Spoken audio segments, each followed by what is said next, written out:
Hey everyone, this is Prince Watercrest, and welcome back to Let's Play Super Back to the Future Part 2 again!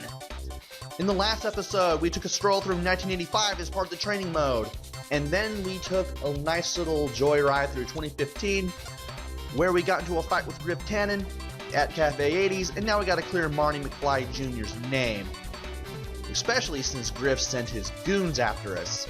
So we gotta beat Griff Tannen's goons, and then take on Griff Tannen again and hopefully save our son from the future. And that was a pretty bad way to start the stage. There's also the first spike of the game. Definitely not the last one we're going to run into. You'll definitely start seeing them in greater numbers as you go through the game, especially later in the game. Could have gotten an extra life there. Also could have gotten 10 coins behind that spike, but oh well. We're on to the first vertical section of this round now, and you always want to jump your way down because you never know when you might run into those police assistant robots that strangely act as enemies in this game. Well, at least they try to use something for the source material as an enemy. Gotta give them credit for at least that. And it's a good thing I landed on that while jumping. Well, let's see if we can jump all the way to the right with these things. And pretty good amount of slowdown there, but we were able to make it. And now it's time to use the spring here to get over this little wall. We should be coming across the first of the three goons right after we hit the switch to activate that spike wall so we can get through it. And that first guy will throw nothing but blocks. He'll just jump up and throw blocks. Yes, pretty much all he does. He's really easy to take down. He just goes down in one hit. Now it's on to the second guy. Got another extra life there. Get a whole bunch of coins. Take care of that spike wall. Accidentally get hit by a spike, sadly. And we could have gotten all the way to max life had I not gotten hit there. Also, this wall to the right here. Just go up to it, keep pressing Y, and when you're near the top, you want to press Y one more time and then hold right to get to the very top and continue on your merry way. I'm going to take some time to get these coins here. Press Y and hold right. There you go. Simple as that. And now we got the floating car part. This is where you're going to experience even more slowdown. Be sure to use that slowdown to your advantage to time your next move. Make sure you're always holding the run button before you jump. That way you can always make it to the next platform here in this section of round 2-1. And if you need to take down any of the police assistant robots to clear a path, feel free to do so.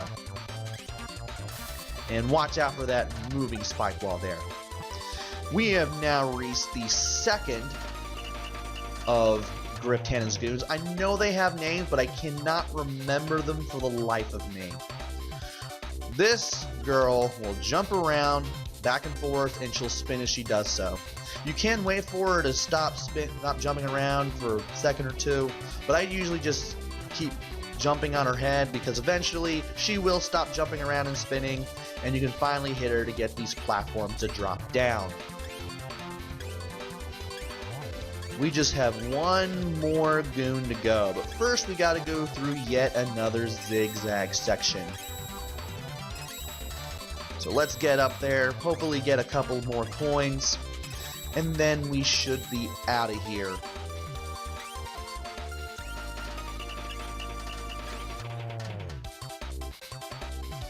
And before we reach the final goon, we can hit this switch to take care of a few more enemies. These guys on hoverboards that try to strike you with these little green bats or something.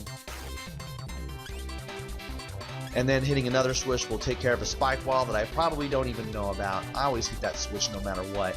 And once you drop down here, you'll finally come face to face with the third goon. This guy will try to hit you with projectiles from his little energy baton. You can easily jump over them as long as you're going at max speed. And once you jump on his head, you'll finally be able to make your way to the goal of round 2-1.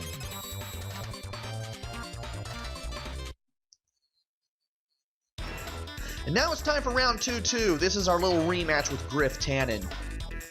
And just like the first battle, this one is also tons of fun. We're fighting in the little pool near the clock tower here.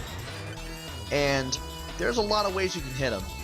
You can either use the buttons that power the fountain, and when he moves over the little gush of water that comes out of the fountain, it'll knock him upwards and into the clock tower in the background.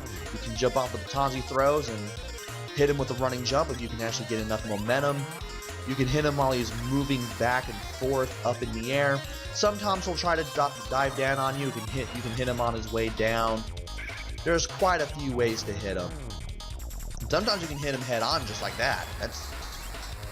That's like 4 or 5 different ways to hit him. Also, sometimes you may throw a button for the fountain up in the air like that. It doesn't get rid of the button, but you can still use the button to actually knock him upwards into the clock tower if you need to. So, a lot of ways to hit him. Very, very interesting battle. And I didn't mean to get hit there, but it doesn't matter because he's now made a big hole in the window of City Hall there. I'm assuming that's City Hall. I've forgotten some details of Hill Valley since the last time I watched it. And Griff Tannen is down for the count again, and we have saved Marty McFly Jr. So now it's time to head back to 1985. Doc Brown tells us not to take that sports almanac with us, but, well, we do it anyway. And old man Biff Tannen, Griff's grandfather, gets into the DeLorean. He manages to find the almanac in there, and he takes the thing somewhere.